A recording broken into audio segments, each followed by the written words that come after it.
Father to his youngest child. That's right. So he's got an in. Take it away, Gary. Hey, good afternoon, guys. It's a good crowd. Hey, Gary. all right. So you got enough in today? Did you learn enough today? Are you burnt out yet? No. No, you still ready? I don't want to be the last guy and everybody nodding out over there. That's why I carry some stuff with me. And every time you take a snooze, I put the laser in your face. Does that laser work? Well, we're going to find out for sure. Well, listen, we're going to go through a couple things today. First, pruning. For the pruning part is a lot of descriptions, a lot of terms, and what is good and what is bad type thing. You've seen some of it before, but it's pretty much geared toward what the exam or what you're going to have to learn or know if and when you become an LTE or an LTCO, one way or the other. Is everybody informed about the law, right? You all know, but that's here. And if you have any questions about that, we'll take that later if there's still some unanswered questions. The second talk we're going to do is about risk and liability. As LTEs, you will be called to do a lot of things. And that is look at this tree and let me know. And I'm trying to give you a heads up on what to look for, what to avoid in that second part. So for this one, we're going to be talking about pruning. A couple things we're going to go through for the pruning part is definitions. You got to talk the same language. Whether you're writing up, yeah, go ahead. Whether you're writing up, don't make it too dark because I'll fall asleep up here. Not too dark. Everyone does one still, or everyone does one? Turn these off. You know, can we switch the lights or something? Can you see that from back there? Yeah. No. That's better. Is that better? Yeah. Is that okay, or is it too bright on your side? That's best. That's fine. No. Yeah, that's true. I'm going to fall asleep. All right, we'll try. We'll see what we can do with it. Okay. You got to talk the same language. You want to open one of these blinds? Try it. Sometimes it puts a glare on the screen, Well, but it's not sunny today, but I think that's why Joe closes them, because they reflect too much off your screen. It's a little bit. Eric. I don't know. A little bit. all right, we'll go with that.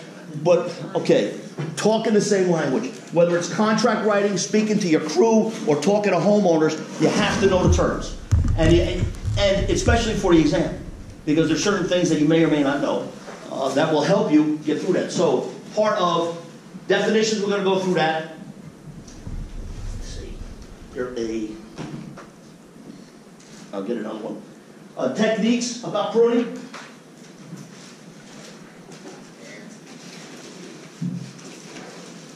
Let's see what this works.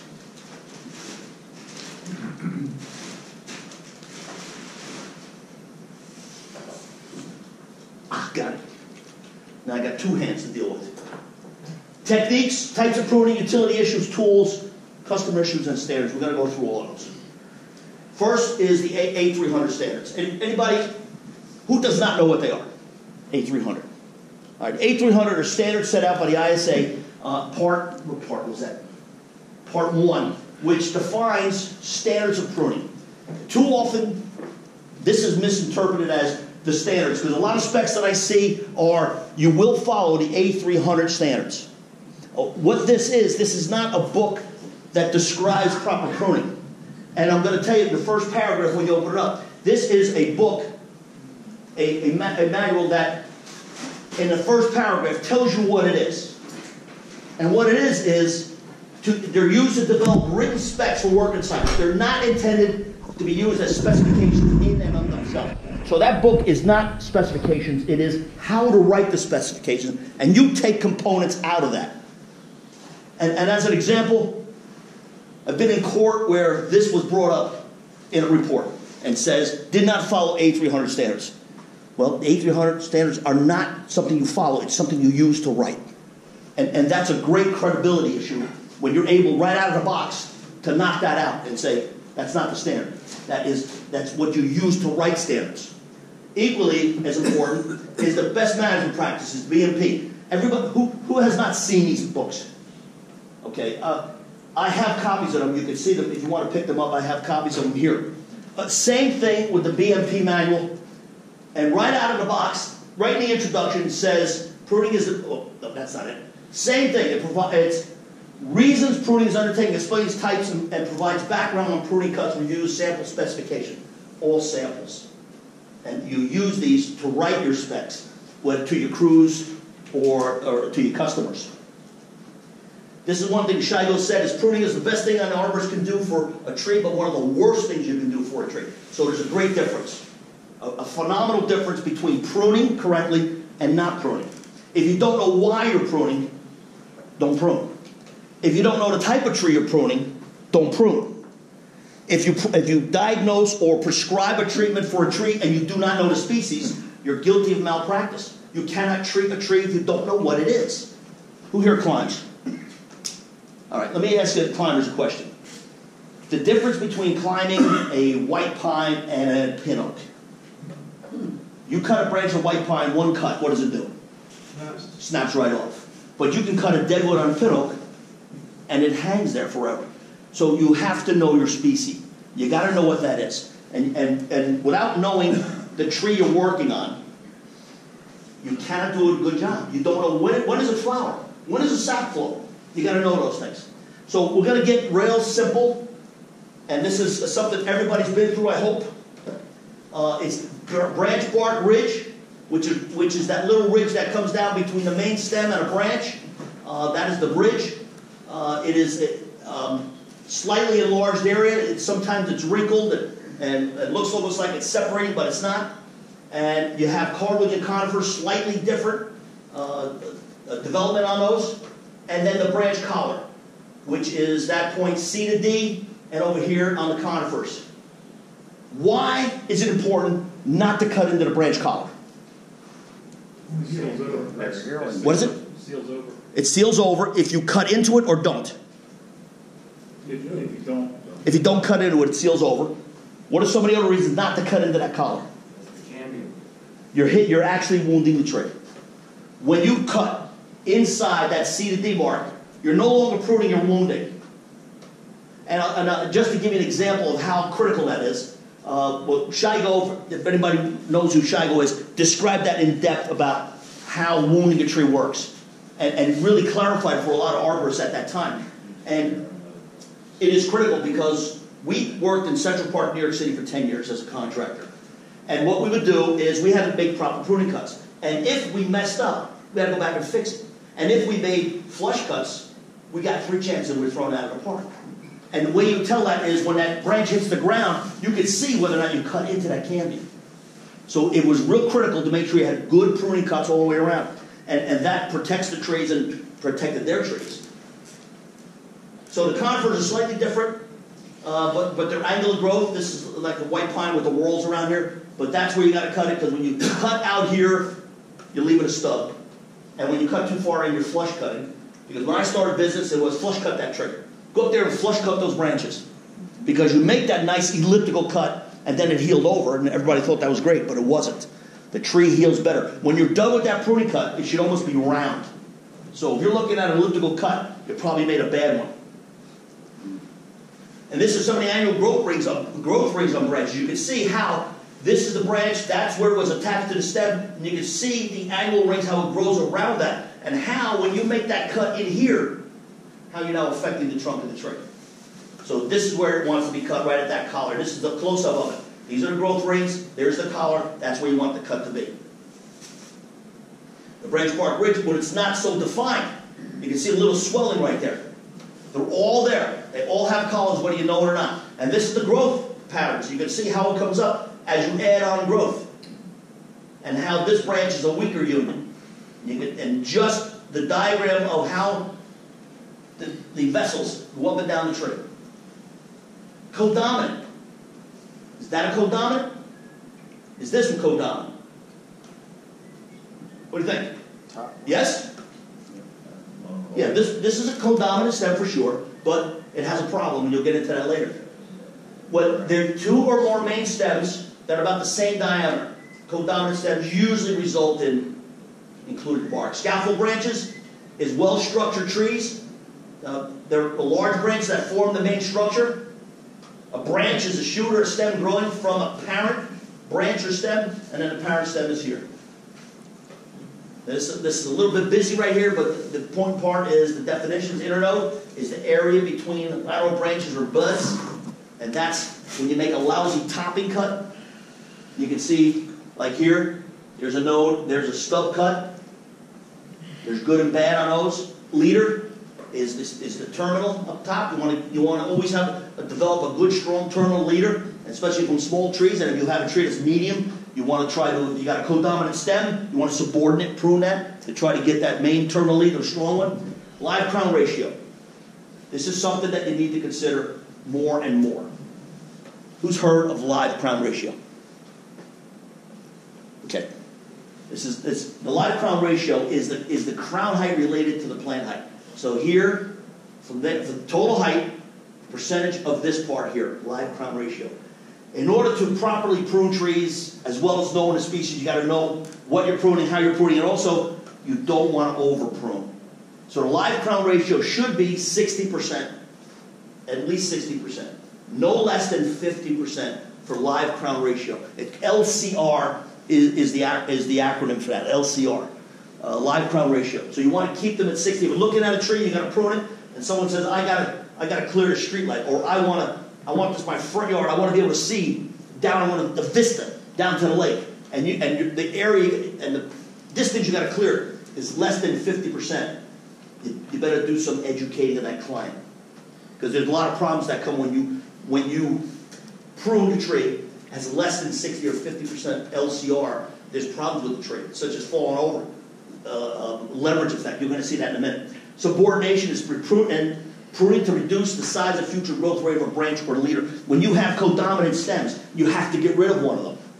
If the tree is importance, and it's not something that if a limb broke, you're going to have a problem. Subordinate pruning is reducing that one lead you want to take out over a period of time to allow the tree to recover from that, and then removing the whole limb eventually.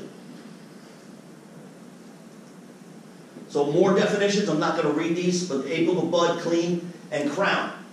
Crown and cleaning there used to be the terms class 1, class 2, class 3 pruning. It's crown cleaning now, and we're going to get into that about the definition about crown cleaning. But thinning and reduction and restoration. Heading is reduction of a shooter stem back to the bud.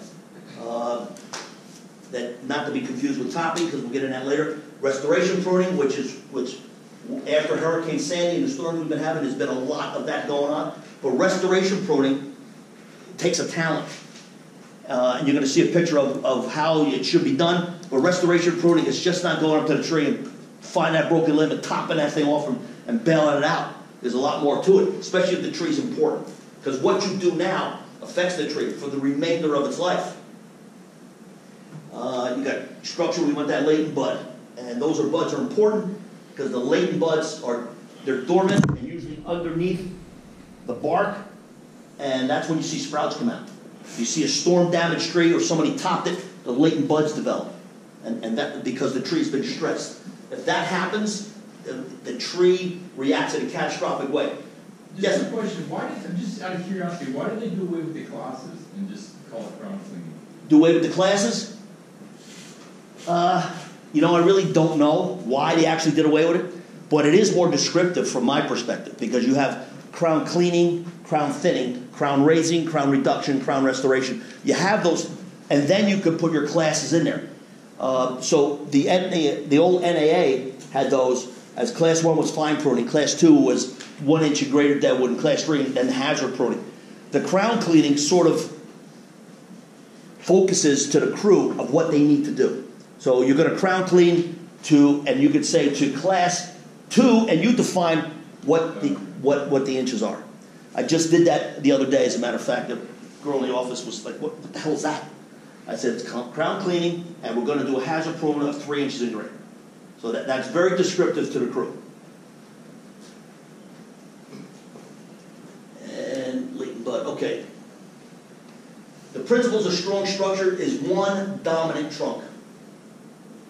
And that's typically the best type, the type of tree you want. You want to develop that one dominant trunk with strong branch unions, wide unions, not narrow, and a balanced canopy.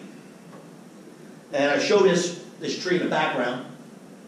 This is a live oak down in Florida, and those branches are very wide unions, and they extend out 60 feet. There's no need for cables.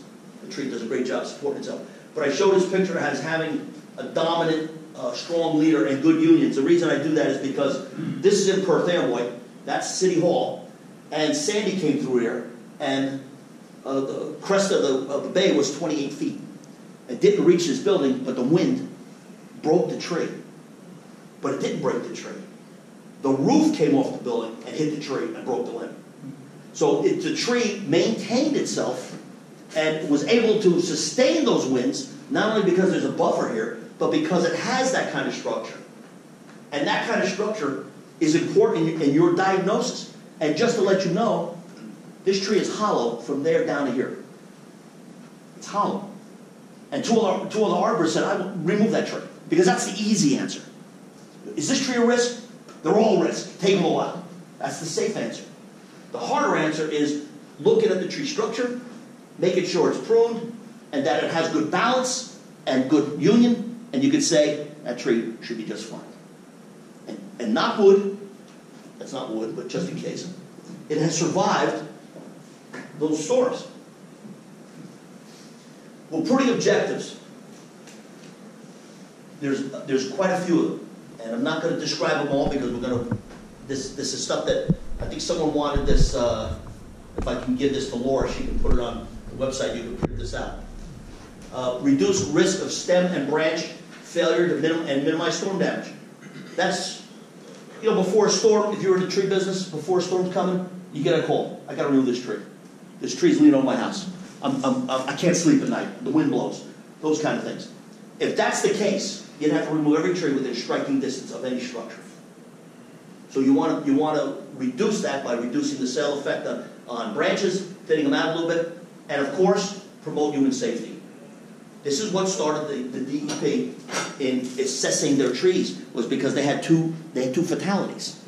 One at Tox Island Dam and one at a campground. I can't remember the campground. But just during the day, guy was in his tent. One was in a tent, one was at the picnic table. I don't remember which was which, but a branch broke off a London plane tree or a sycamore. You remember what kind it was, Laura? But it just broke in the middle of the day and hit him and killed him. Just for that. I was in the city of Newark when we were doing a tree climbing competition, and it was 7 o'clock in the morning, and I'm standing up on a hill, and down in the middle of the park was a tree, and a guy was walking his dog. And I just happened to be looking at him because there was a little mist over the ground. It was very dewy out there. And a branch, about a 10-inch branch, just broke. Just cracked. Just missed him and pinned the dog. For I can't say any reason other than gravity that did it. But he was there. He was the only one in the park besides us. And he was underneath the tree at the exact moment it broke. Fate, maybe? I don't know. Maybe he did something wrong in his life. But the point was, it broke. For no other reason other than gravity. So promote human safety. DEP now went out and they're assessing all their parks, and they hire professionals to go out there and do that.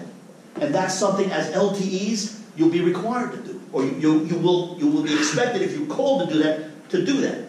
Human safety. That's number one. That's number one objective. Reduce this damage and promote human safety. And then of course clearance for vehicles and pedestrians, views, vistas. You get on top of the hill, down the shore area, or up in the mountains. Everybody wants a view of the city, a view of the shore, top the trees. They don't care. I've had cases where I've had to go look because the homeowner hired a contractor to go down and cut the trees. The guy cuts the trees on somebody else's property. It happens. But you have to be smart enough to realize, is that your property? No, but he said it's okay. Well, give me written proof. Sun penetration is very important for if I don't have enough sun in the lawn, my grass doesn't grow, you can prune a tree to do that. The sun percolates through the canopy, gets some more to get ground. You don't have to remove trees for those, or you prune them correctly for that. Health and appearance, and then of course influencing flower, fruit, or vigor. Fruit orchard growers, that's critical to them. They prune at the wrong time, they lost their crop for the year. The bees don't come and pollinate, so you got to know most of the time, if you have a fruiting tree on a homeowner's property, I don't want the fruit. I love the flowers of the tree, but I don't want the fruit. So when do you prune? To reduce the fruit, but keep the flowers. Got to know those things. And then compensate for root loss is construction damage. So you may have to prune to compensate for that root loss. Shigo said, don't prune the tree guessing. There was a spec from the nursery industry that when you planted a tree, cut a third of the canopy off. Anybody remember that? Shigo comes out and says, no, don't do that. Let the tree tell you where to prune it. plant the tree, prune it, and then let the tree will tell you what you have to prune off. And that was great advice. And compensation for root loss, if there is root damage from construction, then you have to prune the tree to correct that, especially structural roots, anchoring roots. I'm going to show you a picture of one in a little bit in a minute. And then training young trees is more important, especially from the nursery. Because what you're dealing with is nursery defects. Everything starts at the nursery. And you have to correct those and fix those. And if you get them while you're young, you can do that. Spikes. I can't tell you how many people I've talked to says, I've never seen a spike wound kill a tree. Okay, well, not in your lifetime, but maybe later. But these are spike wounds. Right here, it's all spike wounds. This is a close-up of spike wound that actually went to a canker. And I keep mentioning Shigo's name is because he started all of this. As a U.S. Forest Service scientist, he started all this. And he started the no topping trees. He didn't start it. He just told us about it. And spikes, in terms of spikes, leaving that kind of damage. You can, years after spiking, you can go up to that tree and the tree may be weeping or bleeding, especially on oaks. And you can look up and you can see it left, right, left, right, left, right, all the way up the tree. And don't be fooled, because some people put ladders on the back of the tree and then spike off the top of the ladder. So you look for those things as well. But pruning, you don't prune trees with spikes. And this is the only time you use spikes when pruning, when getting a tree, is when the tree's being removed, when you cannot reach the branch with a throw line. And that's pretty rare these days, especially with the big shot. I've seen Laura's son Mark throw one hand over a 90-foot tree with his hand. So 50 foot, I don't go for that. You can use that bag and get up and get any branch you want. And then it's too close to power lines, it cannot be accessed safely or to reach an injured climber. So preventative pruning. These are the ones of crown cleaning, structural pruning, cleaning, thinning, raising, reducing, balancing, and pruning to restore. Those are the types of preventive pruning that I want you to learn about. Structural pruning, and this has reduced the stresses on trees for failure, especially codominant stems. If they originate from the same point of the tree, you want to try to reduce that, because it's only going to get worse. Because codominant stems eventually come to included bark, and included bark will lead to a branch failure sooner or later. Some hang in there, and some don't. So you want to get rid of that as soon as you can. You pick the stronger lead you want and subordinate prune the codominant you want to remove over a period of years. Depending on the size of the tree and where it is, it may take 3-year intervals. You may do a little bit each year, but as you cut it, the tree's reacting and filling in the space as you're opening it up. So it takes some time to do that. But by the time you're done with it, the tree will be structurally sound. Yes? But you're only doing that with a wheat union, right? You wouldn't do that with you. Absolutely true. Only with the narrow V attachment. Absolutely. If you have a good U connection, the chances of that growing together and developing into an included bark is 100 years from when you see that, depending on where it is. But the U-shaped branches will continue to develop that. And then included bark is bark pinched between two stems. And of course, you know that they're never attached. I describe it as you put your fist together, and these are two branches. And as the column of wood is added over the outside, it just pushes, just adds and adds and adds until one limb just gives away and breaks. Unbalanced canopy, that's not to say that every unbalanced canopy has to be balanced. Depends on where it grows, because the tree does compensate for that. And I'm going to show you how that does it in a minute. And large, low branches. Structural pruning shortens and thins certain stems and branches. I will tell you that this takes the most talent to do. And it takes patience.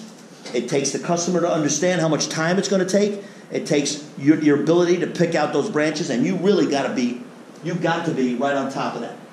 I think the next one shows something. No, it didn't. Well, maybe later. But these to crown for structural pruning, to get the scaffold branches, you got to pick and move branches. This one's kind of low. It shortens or thins certain branches without topping. This is good structure, scaffold branches all the way up the line, very strong unions all the way up, smaller trees developing the same type of branches. And you know, I always like this point is that if I was to take this branch and I put a nail in there, right where that branch is, in 20 years, where would that nail be? Yeah, right about there. Yeah, sometimes I get an answer, oh, it's probably 20 feet up, but it'll grow up. And no, it doesn't. Where you put that nail is where it stays. It will not move. It'll stay there in that exact position the entire life of the tree. So when you have a branch that's here and you allow that to develop, it's going to stay there. It's going to be that low forever. So you have to know the area you're in. You know, this is kind of like a park-like area. If that's 7 feet or greater, that's pretty good. But if you have a lower branch like back here, it's always going to be there. So scaffold branches are spaced vertically, about 5% of the tree's ultimate height. And scaffold branches are spaced radially, none above each other, so you don't have them in line. So if you have an opportunity to prune a nursery tree and there's 2 branches in a row, take one out. So they're kind of spaced out around the trunk, and then consistently maintain 60% LCR. Crown cleaning, and this is Kev's your question. It better describes the work that has to be done. Removal of dead, broken, rubbing, diseased branches, and reduce the risk of falling. And then you specify the size. And that would be where you could interject fine pruning, class 1, class 2, class 3 type thing. And that should be worked out with your crews as to what, policy-wise, what that means. All right, crown thinning. It's used on hardwood trees. You very rarely can do a thinning job on an evergreen tree. Selective removal of branches to increase light and air movement. And it also improves the structure. This is something that we use, or that you should understand is the answer to, I don't want my tree blown over in a storm. It's like a sail on a ship. That wind hits that sail and just shoves that boat down across the water. But if you put holes in that sail, then the wind goes through it and the boat stays still or moves a little bit. So you want to be able to thin the crown sufficiently to allow the wind to go through. Because what is the majority of tree blowdowns caused from? Gravity. It's going to be 2 things I'm going to tell you, and it's connected to that. Moisture. That's the other thing I was thinking about. If you have wind that blows on a sustained wind on that tree, hurricanes are particularly damaging because they have sustained winds, not gusts. But you'll get a 60-mile-an-hour wind that'll last for 5 or 10 seconds, and the tree bends and folds and hangs on until it can't hang on anymore and then just lays over. So the other part about that is the lubrication of the roots, is moisture. When it's wet, the roots become slippery. And when you got that wind pushing on it, the roots will just slide right out of that soil. So that's what makes some of the storms like Irene, which was like 6 inches of rain in like 3 hours, particularly devastating because it lubricated the soil so deep that when there was a wind that followed up, the trees fell over. So that is, I don't want my tree falling on my house during a storm. Well, you like the tree? Oh, I love this tree, but I don't want it falling on the house. Well, let's prune it.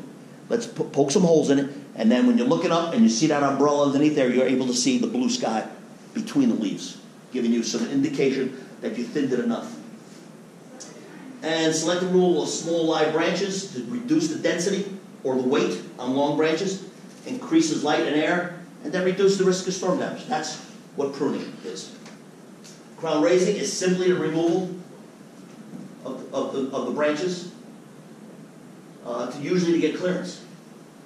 Clearance is for over streets, usually 15 feet. Over sidewalks, 10 feet. Over lawns, a little bit less. But you know that where the tree is located. If you don't want kids grabbing branches, you cut them a little higher. Lawnmowers got to get underneath them, that type of thing. And they're specified by the person that you're doing the pruning for. So, just an example, 36-foot tree, you need at least 24 feet of live crown ratio left.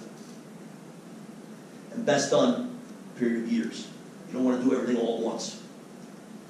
So, what about that pruning? Are we looking at live crown ratio of what? 5% maybe? Well, I mean, extremes. This was pruned to death, and that's a palm tree. But this is an example of what's called lion's tailing, and particularly over pruning. Now, can that be subject to restoration pruning?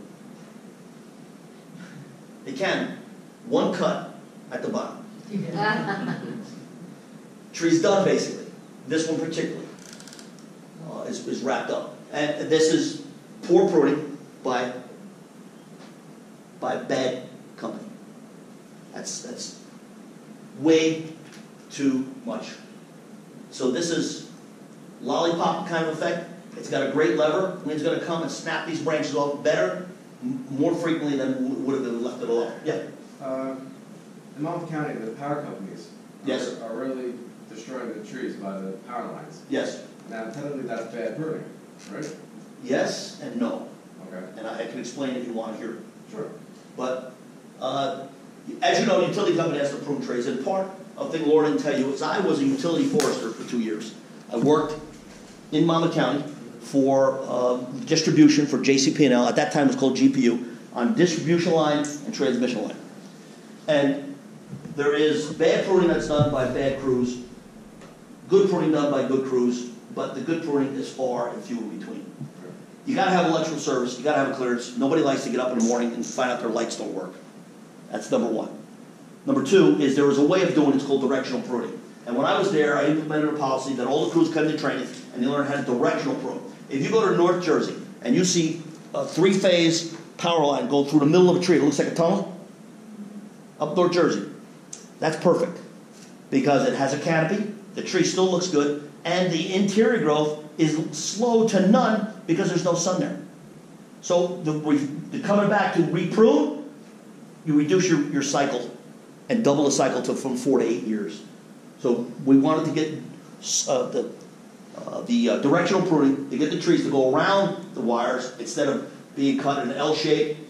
So looking at bad pruning is the cuts that were made, dog ears, flush cuts, stubs left. That's bad pruning. But for them, make it an L shape as long as the cuts were made good. The tree looks miserable.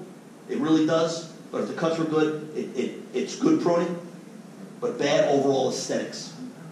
So that's pruning for an objective is to clear the lines. Now, does that affect the balance of the tree? Yes, it does, especially if they did it all at once. Right. If it's pruned for 20 years, it's been every 4 years, it's been pruned that way, the tree develops reaction wood and Right. compensates for that. Right. So it's a very tough situation to win. It can be done if the utility was interested in doing that because it took, the turnover on these crews is frequent. Right. So you bring them in for 1 year, and 4 years later, the whole crew has changed, and you got to do it again. So it's a constant education process. Right. Reduction, pruning, not to be mixed again with topping. We all know that topping is not a good practice. As a matter of fact, topping, and I sum it up this way, if you want your tree top, go find somebody else because they'll lose their license. It's as simple as that. Topping is a bad practice, and it is a valid penalty of suspension of your license or revocation of your license should you top trees. For ISA, don't you have to sign the visual top of tree? ISA, you have a code that you will abide by, but ISA does not enforce it. Oh, okay. You can top the trees all day long, somebody can complain, and ISA says, no, we don't have any authority. Okay. The Board of Tree Experts does. Okay. That's a good question. Sometimes it's necessary to direct growth, and what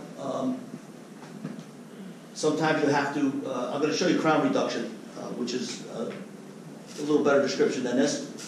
It is usually pruning of last resort. And think right tree, right place, and again I'm going to mention Shiloh's name one more time. His was, if you have to top a tree for any reason whatsoever, remove it and replant it. Crown reduction, it's when it's too large for the permitted space, sometimes called drop crotch pruning. It requires, again, some more talent and patience to do that, and only done in last resort.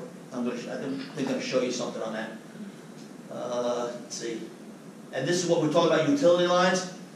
Doing that to direct growth away from the wires. A lot of times that's not done by utility companies. They don't have the training to do that. So this is what I wanted to show you, is that we have reduction and topping. You have crown reduction here versus topping, and this is good. This is where the three-phase wires I was telling you about before through the middle. When you do good directional pruning, or bad directional pruning, this is the result you get. You'll get sprouts that come up. And if you know silver maples and plants like that, you can cut them, and a sprout will grow 4 feet in one year on some of these trees. So by doing directional pruning, you're reducing the sprouting to the quick sprouting, and doing a crown reduction instead of topping. All right, crown balance. A tree is small enough. You want to maintain that balance. You have a tree here with a large low limb that should have been removed a long time ago, but it was left there so you can see the tree looks unbalanced for sure. And as this limb continues to grow out, it has a greater chance of breaking. Would you remove that now? I don't know. It may leave too big of a gap in there, and it's a very large cut. And when you make large cuts, they're very slow to heal. Crown restoration. Saying, if you were to do that properly, you would cut that back over several years? Yes. In fact, I'm going to show you that in the next picture. All right. Crown restoration. This is from topping. The tree was topped here 2 years ago. The homeowner thought it was a great idea. What kind of tree is that? Yeah, I heard that. But, flaky bark? River birch? So, you know how well they grow, right? I mean, they're just vicious growers. And so the homeowner had them topped within 2 years. This is what they're looking at. So you have to go in and explain to them, that was bad. We could try to fix it. And this is how you start restoration pruning, getting rid of some of those interior growth and picking up some dominant leads. This tree, if left alone, would not have been that tall and that bushy if they did it the right way. Bark inclusion. You can see right there, the codominant stems are all the way up to here, comes down. You can see all the way down the bottom, it's not connected. That does not grow together. And it's very hard to tell where it is and where it's not, because sometimes you get that cobra head effect where the bark pushes out on the sides, kind of looks flat. And you can see that from a distance. And inside, that's where, see the slight bulge here? The tree's trying to catch itself and grow into each other and try to connect. But sometimes you just can't do it. Some trees, the growth exceeds the ability of the tree to heal, and the growth will go over that and form that cobra head. The topping, you go over topping enough so I can go past this. I mean, it's just a bad practice, right? You want it? No? We can go past this, right? Okay, all right. Yeah, lousy picture. Oh, this is what we look at here. Top of tree, it's a 10-year takedown. This customer expectations on this one was the tree's too tall, too many leaves, too much shade. It's got all kinds of things, and they wanted a place to hang their hat. That's what they call them, hat racks. But basically, that's a 5 to 10 year takedown, because now as that London plane develops, it's just going to be a miserable looking tree down the road. Waiting, codominant stems should have been pruned in the nursery. This should have been removed at the nursery, but yet it was put in by a landscaper. Planted. This is what we were talking about over time. Who asked that question? You did, right? This is this branch here, dense. And you can see there's a slight gap here. Barely noticeable. Subordinate prune that tree, and it's barely noticeable, but you are getting rid of the codominant stem over time. So that was the first round pruning right here. So all it did was open up a gap here. This is still attached down here, but then in the next 3 years come back and do another section and then another section. It's important. Trees that are important. If you got a codominant stem and it's developing included bark, the long term is that it will fail. And you're looking at a tree that will fail. So do you remove it, start over, or do you do the subordinate pruning, depending on how important the tree is? It's just a matter of time. It won't get any better. Put a cable in it, short-term fix. All it does is pull the other lead over with it. Some of the tools you use, most use chainsaws in there. The important thing about chainsaws is make an undercut on the way up, so that's your final cut, not from the top down. Hand saws, that should be sharp and clean, and also bypass hand snips, not the anvil type, because the anvil type crushes the tissue. You want a good sharp bypass. And in terms of pruning diseased trees, sterilizing your tools, there's so much thought on it that there's really no definitive answer. Do I sterilize it with bleach? Do I use Lysol? How do I clean those tools? There are some specs out there that says pruning the diseased trees, a Dutch elm disease or an elm tree, if you don't want to spread the disease, is that in between cuts you just wipe it down with an alcohol wipe. Too much of if you dip that in a container and pull it out, the material you're using to sterilize a saw damages the tree when it gets to it. So maybe use an alcohol wipe and just clean it off, and it dries very quickly, and then make another cut. But there's no real clear evidence that my pruning saw is going to pass the disease from one branch to another. There is the possibility, but there's no clear evidence that that is what will happen on every single case. And you know what code it is, right? I don't have, okay, good. That cuts 10 minutes out of the talk. Timing, we talked about timing. Conifers, you want to minimize sap and resin flow, and between hardwoods, trees, and shrubs with flowers. You have to know when to prune those, as we talked before. Chemical scents can actually attract insects, and that's why you prune elm trees during dormant season, so that the bark beetle is not actively flying. Now you want it, because of cutting the tree actually emits some kind of, other than another word, it's like a pheromone. It actually will alert insects that the tree is stressed or that something has happened, and those insects will go there. Crown reduction on the wires, talked about this too. Doing it correctly is better than just hacking it off at a level. And you can see that some of the pictures here, this is the one I was thinking about before. You got a tree and a wire, and there's a nice crown reduction. Look, it's a drawing, but it is accurate. It's showing that it can be done. This drawing is the exact replica of that drawing, and just picking branches out of there and doing a nice crown reduction. This is what is required when you want to do a nice crown reduction, is that you've got to get up there. If you don't have an aerial lift or access to that, you've got to be there, and you've got to know where to make those cuts. It's an extensive, time-consuming, and skilled operation. And you know that you've done a good job is when you've crown reduced a whole bunch of trees and the customer comes home and says, what did you do? You got a box full of chips, and they didn't even know that you did it, which is a good thing, because that's what crown reduction should be the result of. It's not clear topping. It's branches that the tree maintains its natural growth. And then you have before and after of crown reduction. I mean, it's kind of dramatic. And let's go past that. We already seen that. No visible collar is always anticipate the angle where the collar is.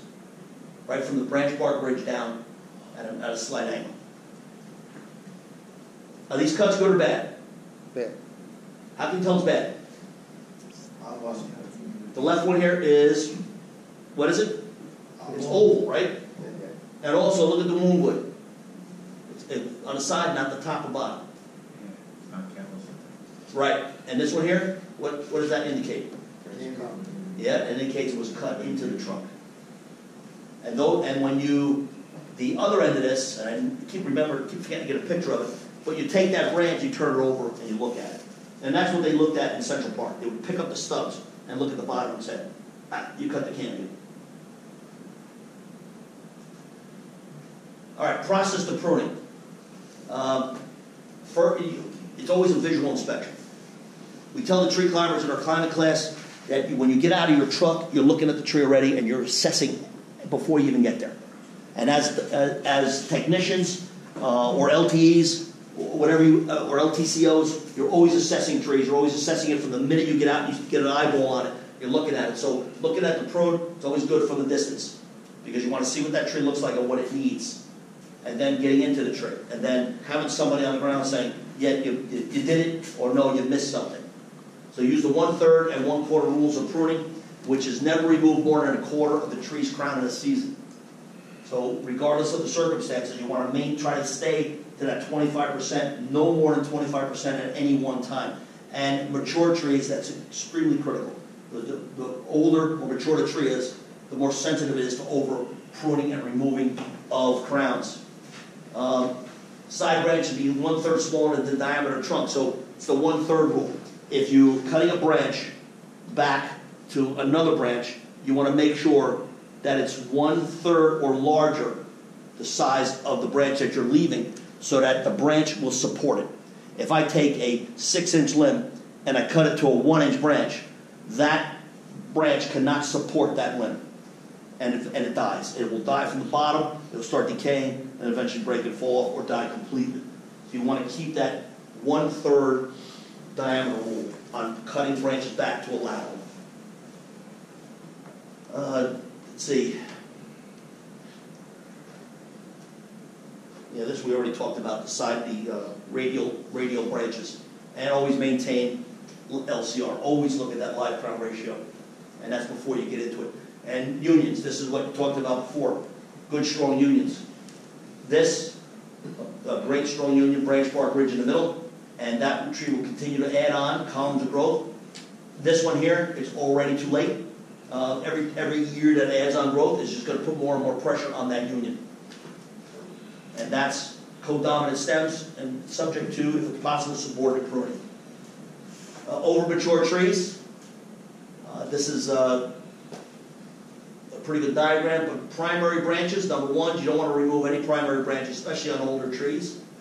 And the ones you want to remove more of are number 5s, which are these smaller branches out here on the tips. And what that does, it compacts the growth on older trees. Yeah? Is there a point where that shouldn't be done with the wheat union if the codominant wheat's been left for so long? There's a red oak in Basking Ridge I'm dealing with a customer.